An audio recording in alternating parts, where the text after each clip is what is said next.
Assalamualaikum warahmatullahi wabarakatuh.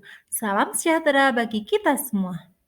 Terima kasih, hari ini saya akan mempresentasikan tugas 31A6 demonstrasi kontekstual modul 3.1 wawancara dengan kepala sekolah dan analisis berbagai paradigma, prinsip, pengambilan, dan pengujian keputusan di sekolah. Perkenalkan, saya Endang Hamiatun SPD, calon guru penggerak angkatan 7 dari Kabupaten Wonosobo. Selamat menyaksikan. Yang pertama, saya akan mewawancarai seorang kepala sekolah SD Negeri 1 Sukoharjo dengan Bapak Suroso MPD. Assalamualaikum warahmatullahi wabarakatuh. Waalaikumsalam warahmatullahi wabarakatuh. Selamat siang Pak Suroso. Selamat siang, Bunda. Kabarnya hari ini Pak Roso? Alhamdulillah sehat, baik-baik saja. Bagaimana Bunda? Alhamdulillah baik. Maaf sebelumnya Pak Roso, meskipun belum sedang berpuasa, saya memberi waktunya sebentar nih Pak. Oh ya. Ya, saya Pak Roso, di sini saya mohon izin. Saya mendapatkan tugas untuk menyampaikan beberapa pertanyaan kepada Pak Roso selaku kepala sekolah di SD Negeri 1 Sukoharjo terkait dengan pengalamannya Bapak Suroso selama ini dalam pengambilan keputusan yang berkaitan dengan dilema etika dan juga moral. Untuk pertanyaan pertama, selama ini bagaimana Bapak dapat mengidentifikasi kasus-kasus yang merupakan dilema etika atau kebutuhan moral di sini? Terima kasih Bunda untuk kasus ini ya. Karena memang kasus itu dengan adanya yang terjadi etika dan untuk mengidentifikasi ini maka kita perlu penambahan juga ya, mengaji kasus tersebut agar benar-benar bisa menyelesaikan kasus ini sesuai dengan aturan itu atau dengan etika. Pak, selanjutnya selama ini bagaimana Anda menjalankan pengambilan keputusan di sekolah, terutama untuk kasus-kasus di mana ada dua kepentingan yang sama-sama benar atau sama-sama mengandung nilai kebajikan? Kalau ada kasus yang demikian maka yang mengambil kebijakan itu adalah kasus yang sesuai dengan norma. Artinya kita sebagai orang tua memutuskan sebuah kasus ini tidak menyalahi aturan, tapi tidak juga lepas dari etika yang kita tetapkan, tapi untuk keputusan berdasarkan aturan sesuai norma. Jadi sesuai dengan norma, tapi tetap etika di flex point gimana ya? Toleransi. Di flex point gimana ya? Toleransi. misalnya menguntungkan banyak orang, dengan kata lain tidak ada orang lain yang dirugikan gitu ya Pak ya. Oke, selanjutnya pertanyaan yang ketiga, langkah-langkah atau prosedur seperti apa yang biasanya dilakukan selama ini gitu Pak? Bukan ini kita harus mengidentifikasi ya, jadi apa istilahnya mencari penyebabnya dulu apa, juga di situ siapa yang terlibat, ya, kemudian juga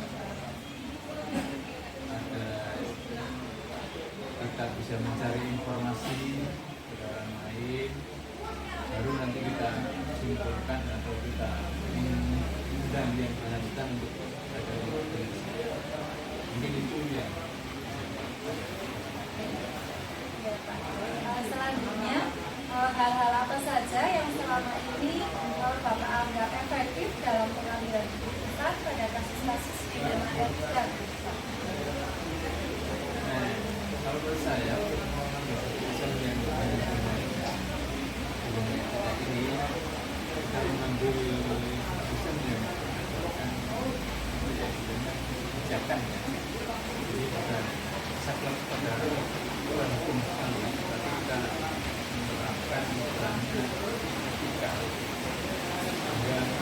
yang salah mungkin ya kami merasa bukan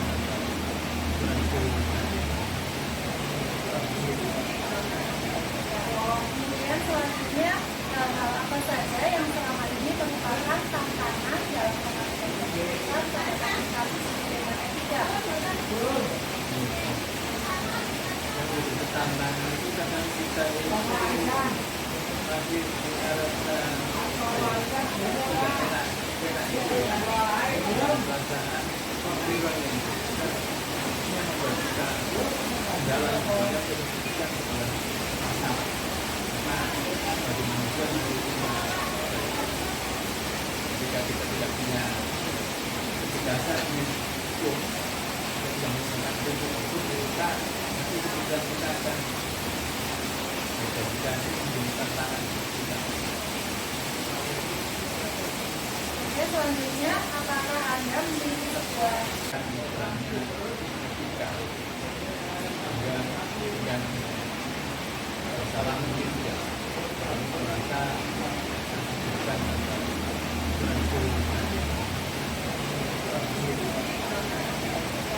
kemudian selanjutnya hal apa saja yang selama ini merupakan tantangan dalam pengertian kehidupan saya akan kasih dengan etika.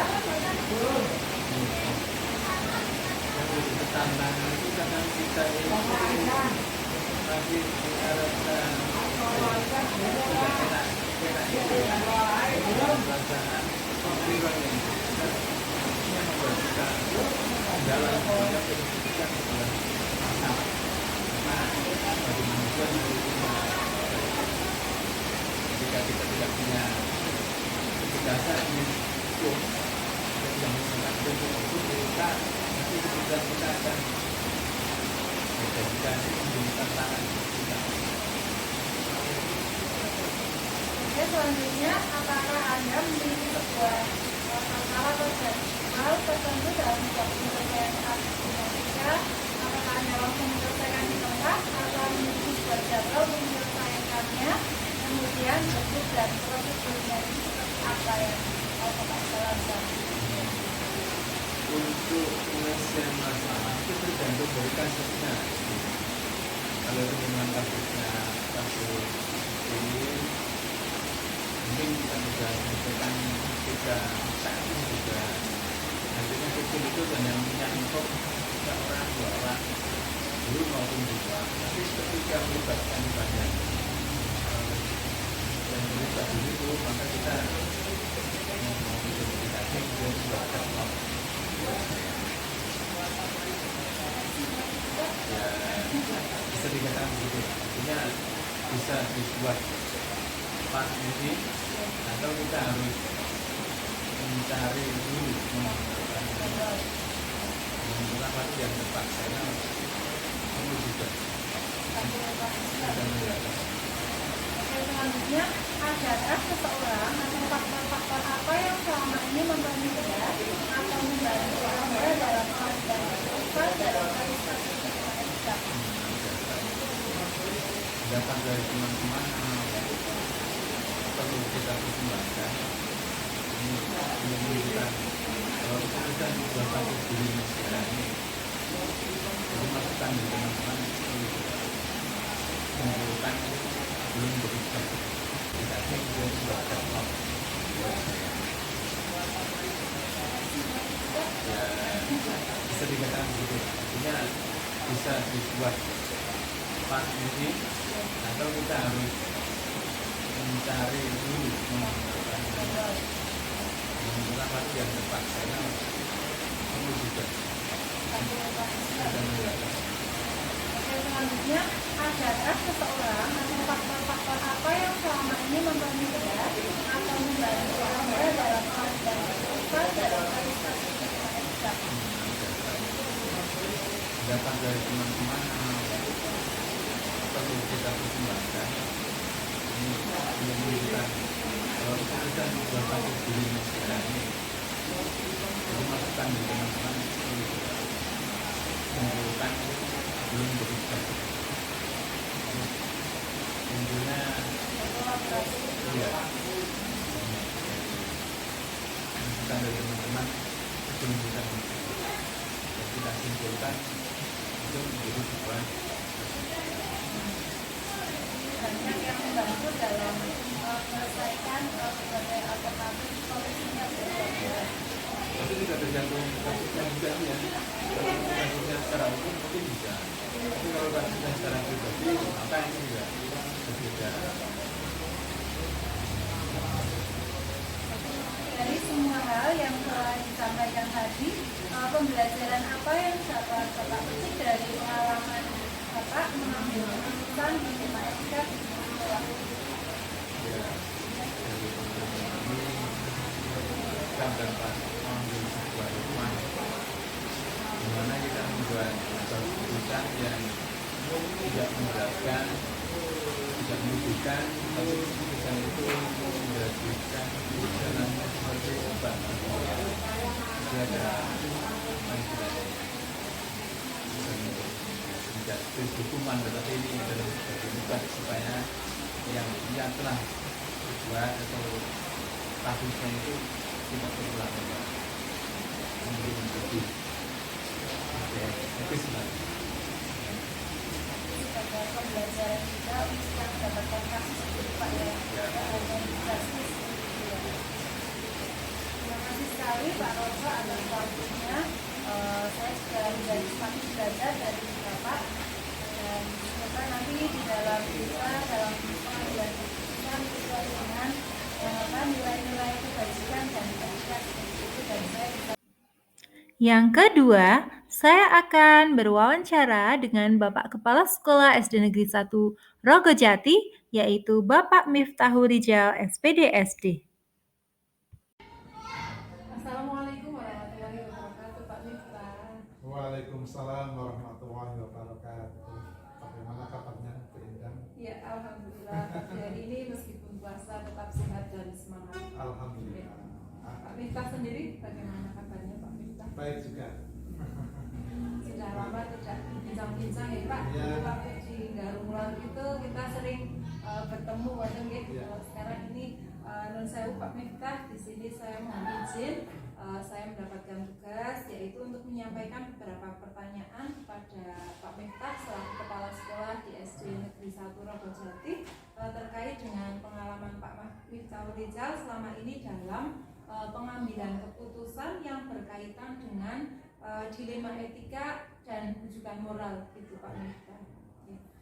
Ya, tentunya Pak Miftah di sini kan lebih berpengalaman karena selain menjadi kepala sekolah, Pak Miftah juga sebagai guru berprestasi dan juga sudah selesai dalam calon guru penggerak ini ya Pak Miftah. Ya. Baik, Bu Indah, atas pertanyaannya yang cukup menantang. Memang saya selaku yang dikeluarkan di SD Negeri 1 Rogojati ini tentu banyak sekali menjumpai hal-hal yang mengandung dilema etika. Saya ambil contoh satu aja ya.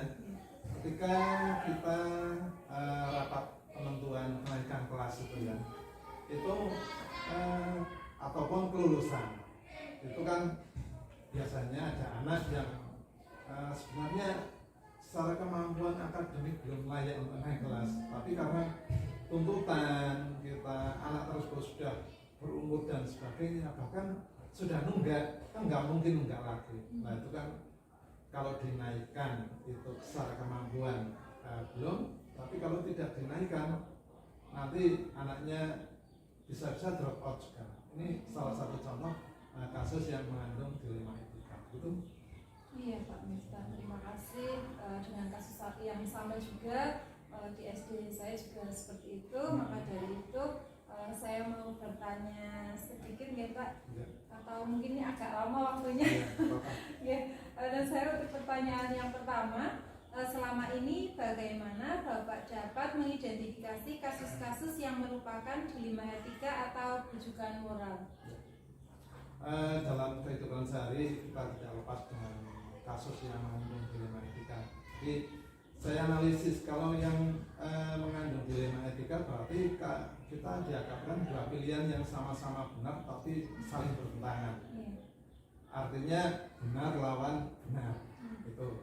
Kalau rujukan moral itu kita dihadapkan dua situasi yang satu benar satu salah atau benar lawan salah. Dalam ini biasanya salah satunya terkait dengan pelanggaran hukum. Kalau sudah terkait dengan pelanggaran hukum berarti itu rujukan moral gitu. Oh iya, terima kasih. Selanjutnya, selama ini bagaimana Bapak menjalankan pengambilan keputusan di sekolah Bapak, terutama untuk kasus-kasus di mana ada dua kepentingan yang sama-sama benar atau sama-sama mengandung nilai kebajikan? Baik. Jadi dua nilai tersebut ya kita analisis, karena sebelum kita mengambil keputusan jangan sampai keputusan yang kita ambil itu nanti tidak bisa diterima oleh semua pihak. Jadi kita analisis kira-kira sisi-sisi mana yang mau kita ambil keputusannya. Kita ambil satu sisi yang nanti dampaknya paling kecil, artinya efek negatifnya itu seminimal mungkin, itu yang kita pilih. Berarti keputusan tersebut menguntungkan banyak orang, dengan kata lain tidak ada pihak yang dirugikan. Betul. Gitu ya Pak. Oke, terima kasih. Meskipun nanti ada yang merasa dirugikan tapi tidak fatal. Oke, ya, bagus sekali Pak. Kemudian selanjutnya yang ketiga, langkah-langkah atau prosedur seperti apa yang biasa Bapak lakukan selama ini? Jadi ketika kita menghadapi sebuah persoalan, sebuah kasus, kita analisis dulu. Jadi apa penyebabnya? Ya, penyebabnya apa? Kemudian proses perjalanan kasus itu seperti apa? Yang terlibat dalam permasalahan itu apa saja? Kemudian dampaknya itu apa? Jadi kita analisis seperti itu. Kalau sudah kita analisis, kalau diperlukan bahkan kita melibatkan rekan sejawat, karena yang namanya memandang suatu masalah kadang bersifat subjektif. Kita perlu pertimbangan dengan rekan sejawat sehingga kita tidak akan salah langkah ketika mengambil keputusan. Gitu. Terima kasih. Berarti tetap ada kolaborasi juga dengan anak buahnya Pak Miftah, Iya, gitu, atau harus. rekan sejawat sama Betul. Pak S atau dengan siapa. Iya. Oke, selanjutnya hal-hal apa saja yang selama ini Anda anggap efektif dalam pengambilan keputusan pada kasus-kasus dilema etika?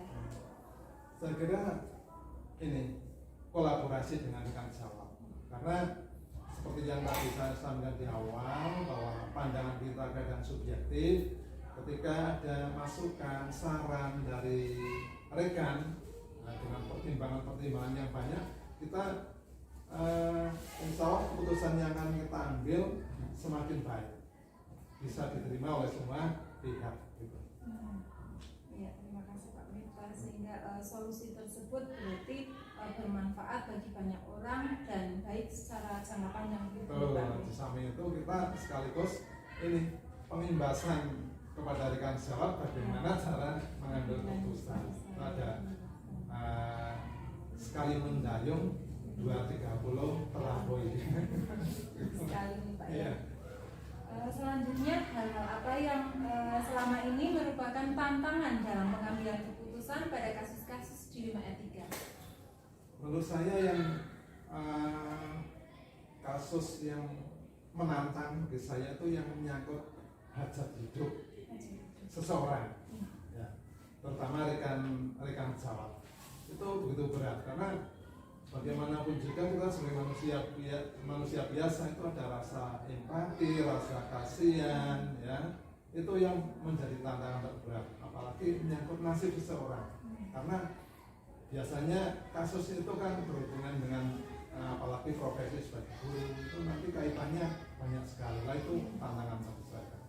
Mau ngambil keputusan yang A, nanti yang B bagaimana, kita ambil yang B, yang A bagaimana, itu tantangan bagi saya. Hajat hidup seseorang. Jadi benar-benar kepala sekolah yang sangat bijaksana dan menginspirasi sekali ini Pak. Oke, ya, terima kasih. Selanjutnya, apakah Anda memiliki sebuah tatkala atau jadwal tertentu dalam sebuah penyelesaian kasus dilema etika? Dan apakah Anda langsung menyelesaikan di tempat atau memiliki sebuah jadwal untuk menyelesaikannya? Bentuk bentuk atau prosedur seperti apa yang Bapak jalankan? Baik Bu Indah, jadi kita lihat dulu kasusnya ya. Ada kalanya kasus tersebut memerlukan tindakan cepat, langkah cepat.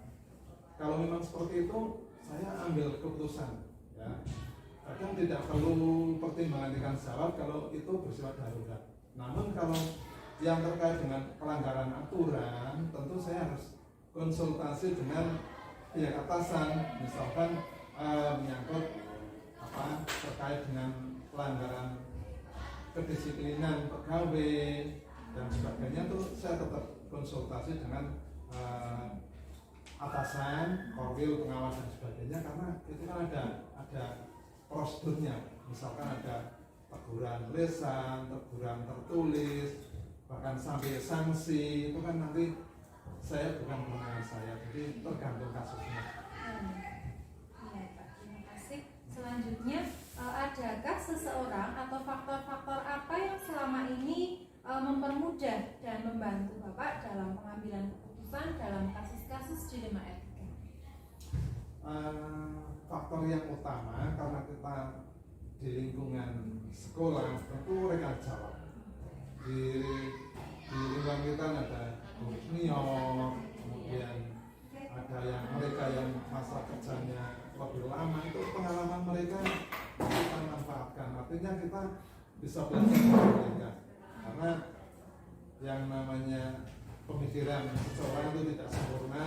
Dengan kolaborasi itu insya Allah keputusan yang kita ambil lebih jitu. Terima kasih Pak Miftah. Dari semua hal yang telah disampaikan oleh Pak Miftah, kemudian pembelajaran apa yang dapat Bapak petik dari pengalaman Bapak selama ini dalam mengambil keputusan dilema etika, gitu Pak? Semakin kita sering dihadapkan dengan masalah, insya Allah kebijakan kita semakin meningkat. Ya, tidak semua orang mempunyai rasa kebijakan, itu perlu dilatih juga ternyata.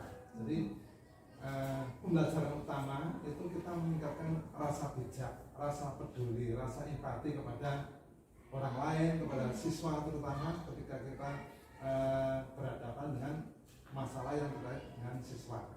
Begitu.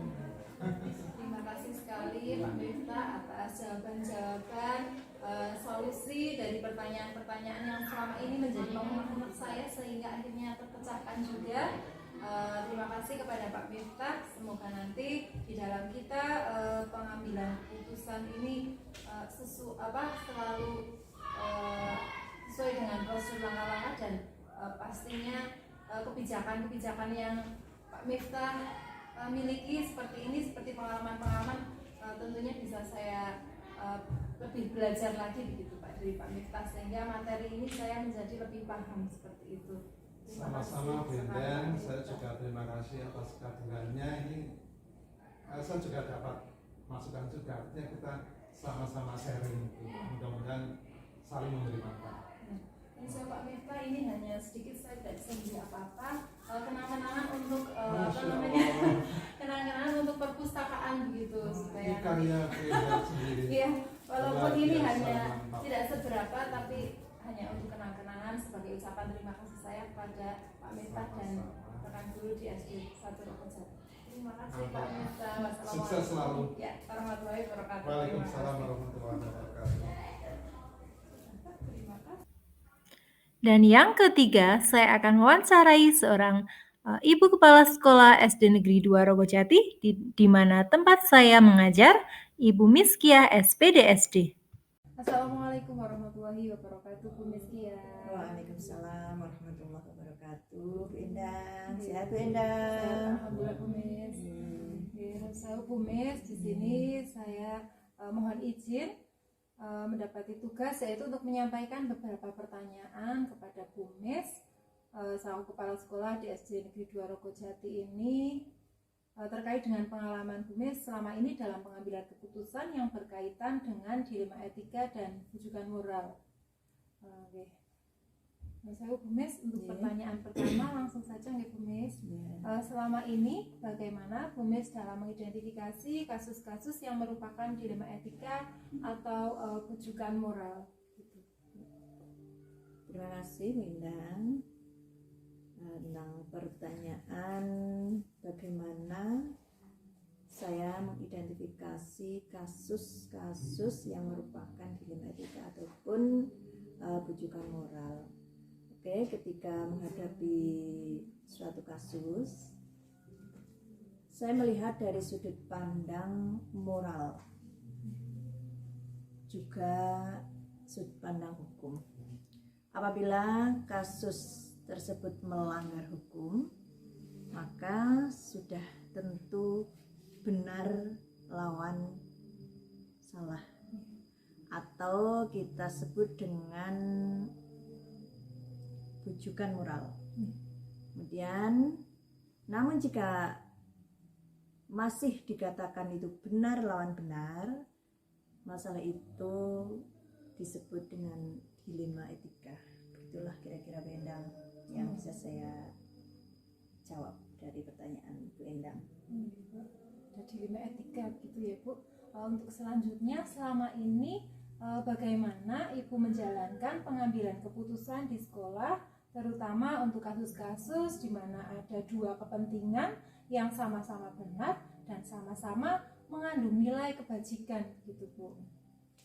Oke, selama ini dalam mengidentifikasi kasus dari berbagai sudut pandang, kemudian kita menimbang secara matang mana yang dianggap paling benar. Kemudian keputusan itu kira-kira nanti menguntungkan banyak orang ataupun dengan kata lain tidak merugikan pihak-pihak tertentu. Nah, selanjutnya Bu, langkah-langkah atau prosedur seperti apa yang biasanya Ibu lakukan selama ini Bu? Langkah-langkahnya Bu dalam pengambilan keputusan.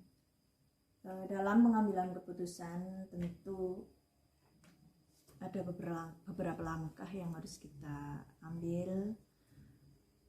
Langkah-langkah tersebut diantaranya yang bisa saya ambil yaitu menentukan apa sih penyebab permasalahan tersebut. Kemudian bisa menentukan siapa yang terlibat pada masalah tersebut. Kemudian juga menanyakan kepada orang-orang yang terdekat yang terkait dengan permasalahan-permasalahan tersebut. Bisa juga berdiskusi dengan warga sekolah. Di sini warga sekolah punya banyak sekali. Kemudian lagi bisa kita mencari solusi. Bagaimana penyelesaiannya tentang solusi itu sehingga akan terambil keputusan. Seperti itu Mbak. Berarti menggunakan beberapa langkah ya Bu, tidak langsung mengambil keputusan. Bisa ditambah lagi kita dengan menimbang lagi dari berbagai sudut pandang sebelum memutuskan untuk mengambil solusi tersebut. Ya, bagus sekali Bu. Nah, ini hal-hal apa saja yang selama ini Ibu anggap efektif dalam pengambilan keputusan pada kasus-kasus dilema etika gitu Bu, tadi yang benar lawan benar gitu kan membingungkan sekali Bu, itu bagaimana Bu? Itu sudah menyangkut rasa ya Bu ya, jadi kita kadang-kadang juga bingung lah. Oke, saya melakukan analisis kasus kemudian menentukan solusinya itu menyesuaikan dengan peraturan dan norma yang berlaku. Artinya peraturan dan norma itu kan tidak bisa terpisahkan ya Bu ya, serta mengedepankan kepentingan umum. Artinya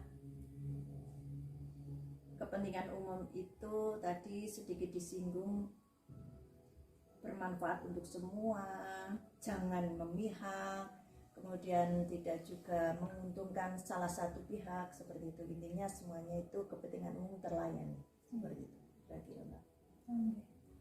Langsung hal-hal apa yang selama ini merupakan tantangan gitu Bu dalam pengambilan keputusan pada kasus-kasus dilema etika itu kan biasanya nasib seorang guru atau mungkin tentang kedisiplinan gitu.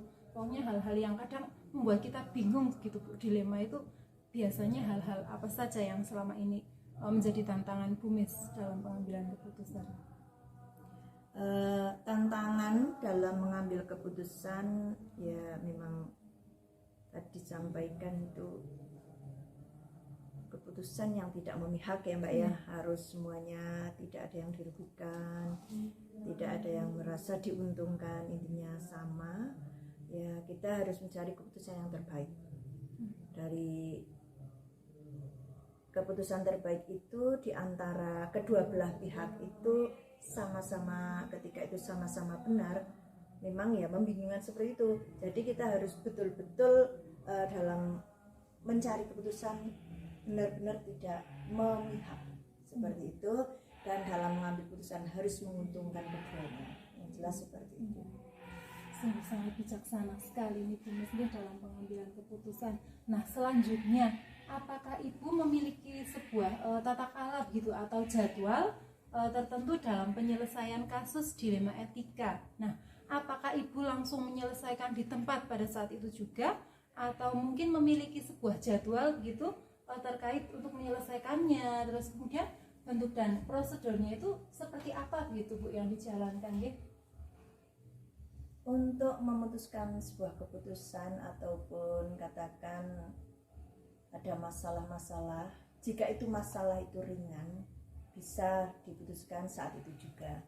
Namun jika masalah yang muncul itu berat ya, kita harus melibatkan beberapa pihak, harus memutuskan hal itu ya. Kita juga harus menempuh langkah-langkah yang tadi di atas sudah saya sampaikan tentang pertanyaan Mbak Endang yang berapa itu. Jadi kita ada katakan skala prioritas lah.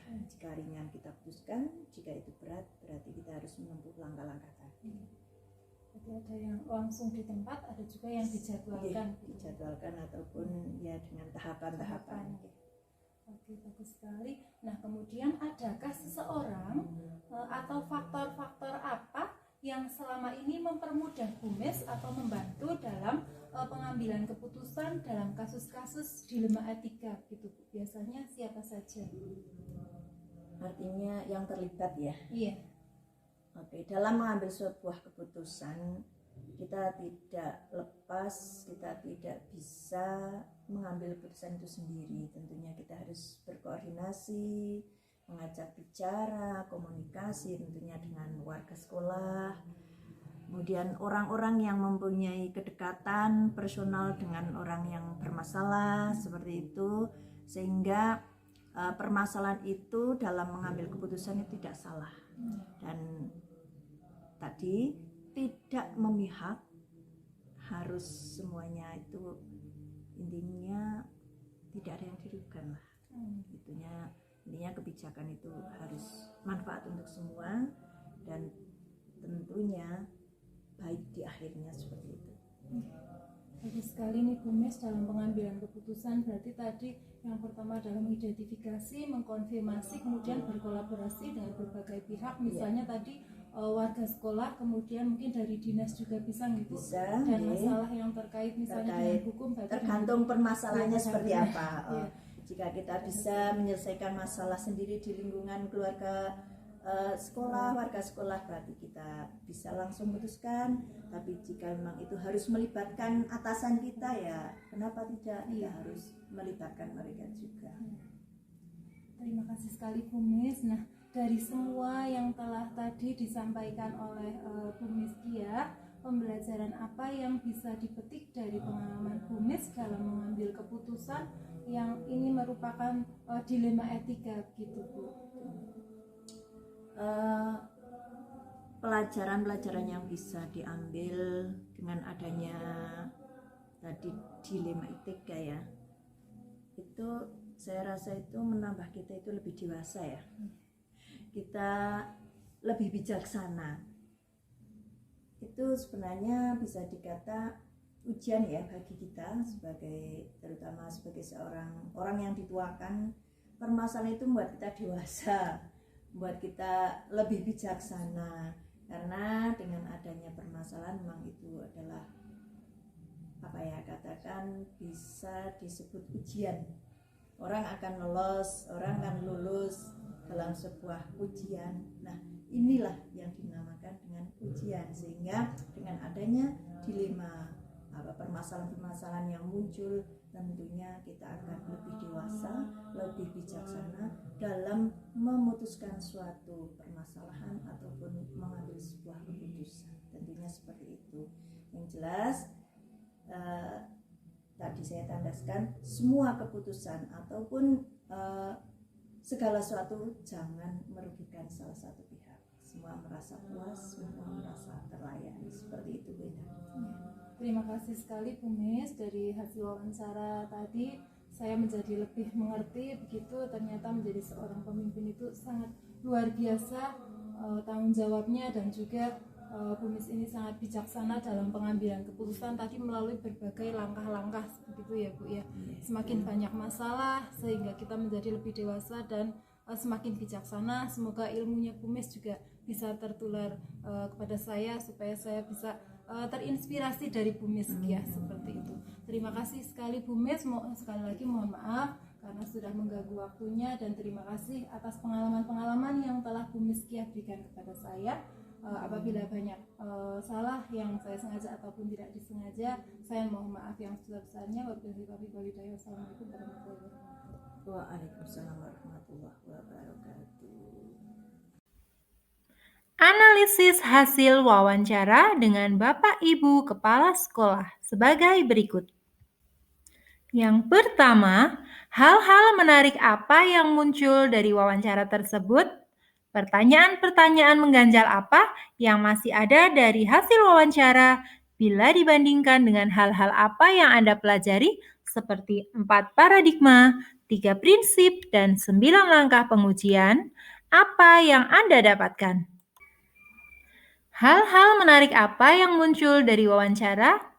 Berdasarkan hasil wawancara saya yang beliau bertiga terapkan dalam pengambilan keputusan adalah yang pertama, mengidentifikasi masalah yang dihadapi, mendiskusikan pihak yang terkait dan menyelesaikan masalah secara internal jika memungkinkan.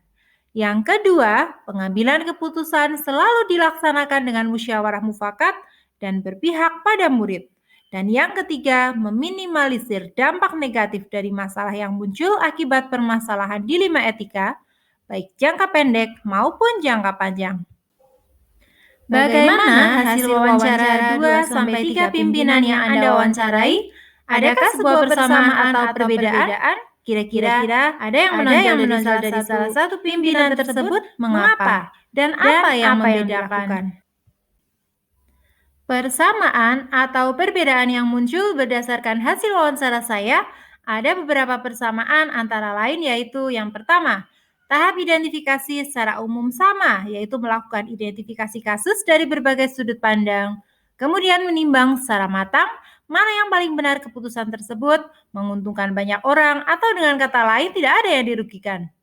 Yang kedua, pengambilan keputusan selalu dilaksanakan dengan musyawarah mufakat dengan pihak terkait dan berpihak pada murid.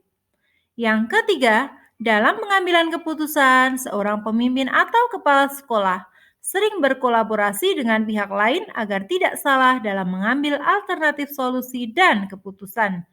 Dan yang keempat, untuk masalah yang ringan dan insidental, biasanya kepala sekolah langsung mengambil keputusan.